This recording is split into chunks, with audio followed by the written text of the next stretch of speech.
and welcome to Unfair Reviews, and welcome to a special video content diving into two properties of Hong Kong cinema. One being the infamous Category 3 film Untold Story, released in 1993, starring Anthony Wong, and the 2018 documentary on the Category 3, the history of Category 3 explicit cinema within Hong Kong. And I think this is quite of appropriate kind of like double bill, because I didn't really want to, talk about Untold Story just by itself. I think it would have been quite a quick video overall. I would incorporate that into the documentary I saw, which I thought was absolutely fantastic, and it really gives me a good understanding, a bit more appreciation, and a bit more kind of context into kind of like the scope of Category 3 from the humble beginnings with Shaw Brothers, leading up to what it is now with the kind of post mainland China's kind of versions of Category 3 movies within the kind of the 2000s now. And I thought I'd incorporate both kind of contents together, because being the fact that both the documentary and the film is both available on the Unearthed DVD Blu-ray edition of Untold Story. So if you have the US version of Untold Story, the Unearthed edition, this documentary just features a bonus feature on that edition, which is very, very cool. Now the film, of course, has been released in the UK under 88 Films deluxe edition, and doesn't feature the documentary, unfortunately. It only features brand new commentary, but mainly the film has a brand new transfer, and it is fully unrated, fully uncut, for the first time ever in UK audiences. But if you want the documentary, it is on part of the Unearthed old release Blu-ray edition in the States. The reason why I kind of want to put these two together, as mentioned, is that I didn't really have a huge much to say about Untold Story. I did watch it because I figured, you know what, I've watched A Bowler Syndrome, and if you watch my video on that, I didn't like that film at all.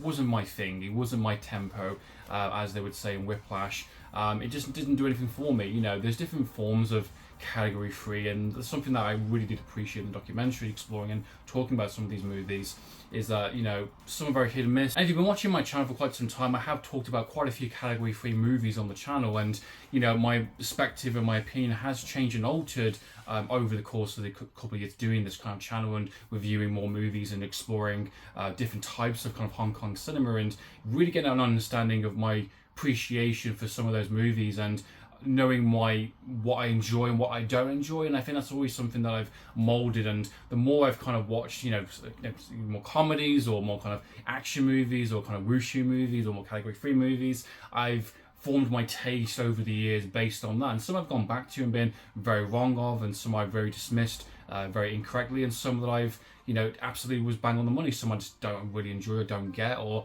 doesn't do anything for me personally in terms of my taste. Category 3 is just a system rating. It is under the idea of violence, sexual content, it is specific type of swearing, and the last one, surprisingly, is tryout activity, and the ideas of doing drugs or showing kind of tryouts in any kind of form of light, or showing their ritual or their kind of day-to-day kind of preparation. Untold Story, released in 1993, same director as on Bowler Syndrome, stars Anthony Wong, and this is the most infamous kind of most shocking, the biggest movie that comes from Category 3, next to kind of Bowler Syndrome, I suppose. In that sense, this is roughly one of a staple movie, and it's very fascinating watching the documentary, and Anthony Wong also being in that, talking about the film, and also watching the film beforehand. The film itself, I think, is fine. It's nowhere near as bad as compared to what Bowler Syndrome was. If anything, a Bowler Syndrome was a response to Untold Story and saying, what can we make even worse? How can we push the envelope even further than Untold Story? And one of the things I will give credit for in terms of Untold Story is that it has a good balance between shocking kind of violence with obviously there's a lot of cannibalistic nature with him obviously killing people, and there's obviously some a very dark comedy with him kind of slapping a corpse's ass with a knife, and then obviously cutting it and serving it as these kind of meat buns kind of thing, and then obviously his nasty kind of rape sequences, and then obviously the most violentness with killing children towards the end of the film. And in between that, you have this sense of kind of shock reset, which I think is quite clever from the film perspective in that sense. The director knew he needed pauses and needed a bit of kind of wacky kind of comedy, and the comedy comes from the bumbling kind of police force characters, which basically are trying to track down the killer, and this kind of weird kind of bodies being turned up, these body parts that are being turned up, and they are very goofy, they're very cartoonish. You know, the captain, Officer Lee, as a as a woman, like every single scene he's in, he's always with these kind of really beautiful women. So he's a hotshot detective, and he has these really gorgeous women. That has a really funny kind of payoff towards it. Surprisingly, it's a weird kind of, you know, comment that's kind of thrown in there, which I'll just leave to the film. So that aspect is actually okay. You know, the film has good production value. It actually has, you know, it's a well-made film. You know, I'll give it some credit where credit is due. It's a well-made film. It knows what it's doing. It's a very much a sleazy film based on a so-called true story, which, you know, it's hard to kind of, you know, it's very loosely based off a true story, and it's kind of a jumping point. It's not actually about that. It's just kind of, it's more shocking because it could be based on that kind of thing. You know, like how early 2000 movies were doing it all the time, a lot of the paranormality movies. You know, this one is Anthony Wong, again, playing a really sick, nasty character. From the very first scene with him torturing a person alive, you get the sense of what this film is straight away, and obviously goes into kind of, you know, him, you know, living out in this kind of restaurant where he's kind of, you know, obviously done some shady things behind it, and it gets revealed towards the end of the film. And, you know, he's killing people and, you know, serving them up for, you know, people to eat. And this film doesn't do anything for me. You know, this isn't my type of category 3. This isn't my kind of film. And, you know, I do appreciate some of the production value to it, but, you know, even what Anthony Wong said within the documentary, he didn't like the film. He thought the film sucked. He thought the script sucked for both these films he did with Wallace and Madness. And he had to get himself into a dark place, and he even questioned himself. He said in the documentary, like, he had to put himself into a room and basically say, I did theatre production, I want to do serious films. Why am I doing this?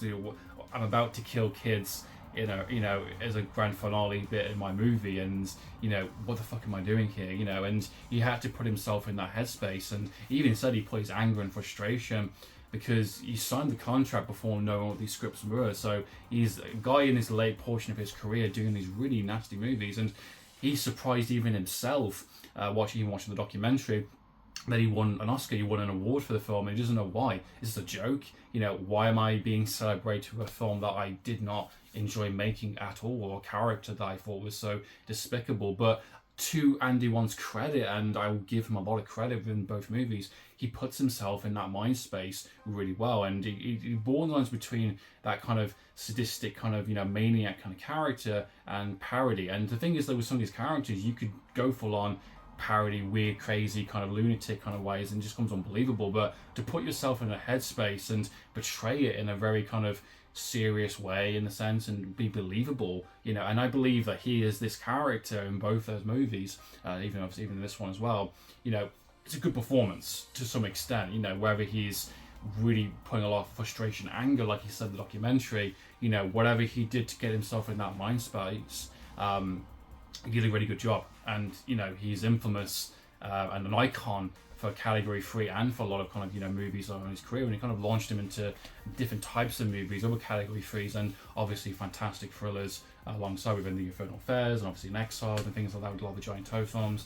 So he's definitely got a brilliant range in his career, and, you know, him being very honest and very kind of open within the, which leads me into the category 3 documentary that I watched after watching it, which was really fantastic. I think it was really brilliant. This was released in 2018, and it really kind of gives you a good kind of you know, explorative nature and historical kind of nature of what category 3 is and how it started and what it is now, leading from, you know, going from the kind of Shaw Brothers kind of in the beginnings with Killer Snakes, and talking about some of the stars and some of the directors and some of the people behind that film, which is interesting, going into kind of the more kind of 80s kind of horror-based movies with, you know, Hex, and the sexual-based movies with, you know, Erotic Ghost Story and, you know, Sex and Zen, and how that was kind of, you know, a new forefront in terms of, you know, more of a classier kind of, you know, more seductive type of category 3 with mixture of kind of oddball adult comedy, with going for more kind of classier type of, you know, erotic kind of movies, you know, category 3 movies that's a bit more kind of ooh kind of thing,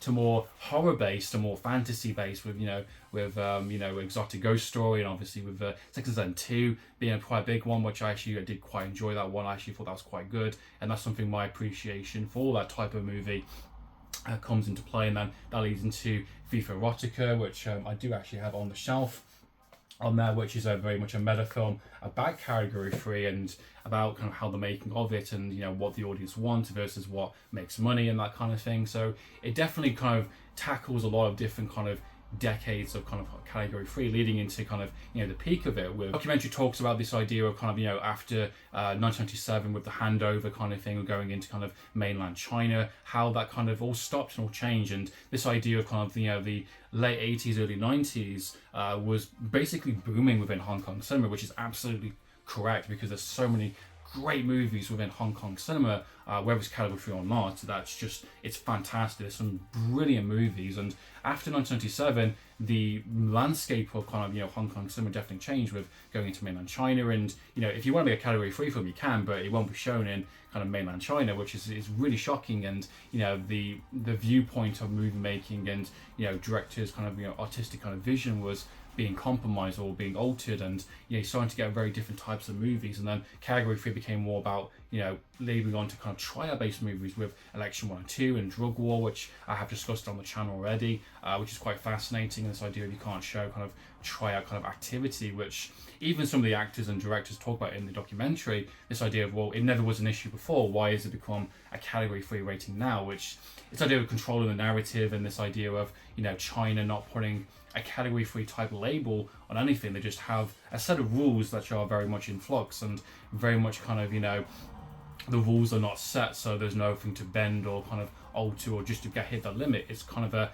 case by case, movie by movie type of kind of viewpoint, which I think is very fascinating and very interesting to see what kind of movies we were getting within kind of early 2000s, and, you know, going into the kind of the late 2000s with what category 3 is and some of the more violent movies. And, you know, there were only a handful of really good ones that were basically coming out, and even when you get a really fantastic one, it still wasn't making money. It still wasn't like, you know, a box office draw kind of thing. And, you know, this I think is quite fascinating, and leads into this conclusion of, you know, there's a few great ones here and there, but it's just not profitable anymore. It's just not making any money. It's just not something worth doing, because you're not going to reach a massive audience. So you're going to lose, you know, money on a film straight away the second you make it, which I think is quite shocking, really. And this conclusion of, you know, if you want to find category 3, if you want to find these types of really expressive, you know, brilliant filmmaking, you know, violent filmmaking, you know, wherever the subject matter can be, it's gone to South Korea, which is absolutely fucking true. Because,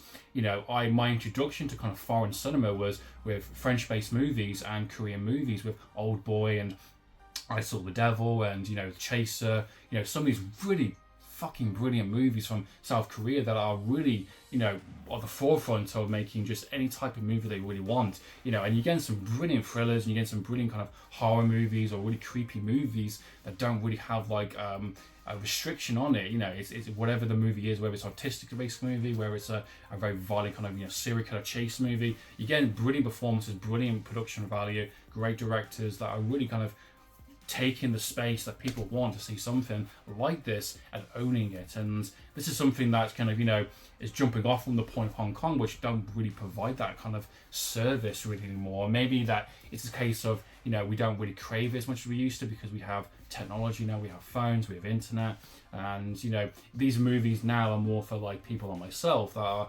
jumping back into kind of category 3 from a kind of physical media perspective, you know, supporting these releases and getting a different kind of wider expectation, and getting a wider kind of viewpoint and a specific type of lens and how these films are made, what the thinking point at the time, what the political nature of each film was, you know, what the film was trying to say. You know, even though you can get a really nasty kind of violent, you know, movie with, you know, sexual content, whether it's kind of, you know, classy or whether it's horrible kind of thing, you know, there's always something about it that kind of launches, you know, a director forward, or maybe the film was made in a certain way. You know, Simon Yes's early beginnings with Dr. Lamb, that kind of landed him later on with giant toe movies and Election 1 and 2, and, you know, showing he is a fantastic performer in a very violent movie, then it kind of launches him into different kind of movies. And same with Anthony Wong, with obviously with the Untold Story and Ebola Syndrome. They're going into obviously Infernal Affairs, these more kind of thriller based movies, also with Johnny Toe. You know, a lot of the female actresses in a lot of these movies have, you know, been there, they've owned the space, they've created a brand and identity in that category 3 kind of genre, and, you know, launched themselves into kind of multiple movie deals and made themselves quite iconic. And you know, even today kind of thing, these films are like 20-30 years old and they're still talked about, they're still kind of, you know, looked upon in a certain way and cherished in a certain way. And a lot of these actresses and actors and directors have really launched themselves into very different kind of, you know, very successful careers after. And you know, the opportunities for this isn't as much compared to what it is back then. And it's interesting to show that kind of the times have changed and what we crave as an audience member is very different now compared to what it was then. And we still are seeking this. I mean, we still are wanting these types of films and we're wanting the envelope to be pushed, and we're getting that now with South Korea based movies. And one of the things I would say negative about the documentary was the kind of dismissal of Naked Killer. I mean, what the hell, man? You know, you're praising Ebola syndrome for its kind of shocking nature and doing these kind of really crazy things, but yeah, you're dissing Naked Killer for being a kind of an okay movie and not very good. It's like, I thought that was a bit strange personally, but it shows different kind of points of views and everyone's got their own opinions. Some people don't like some of these movies, some people do, you know. So I like the fact the film is not very non-biased. Everyone has got their own set of opinions, and so that's been my thoughts and opinions on Untold Story, a film which is just not for me, as mentioned. You know, I can respect some of the kind of creative, you know, outlets for it. I can see why a film like that can exist and should exist for the time that it did, you know, in terms of pushing a whole new lineup of movies that kind of, you know, obviously jumped forward a lot of other movies since then. You know, and Anthony Wong is just, you know, a really nasty, sadistic motherfucker in that film.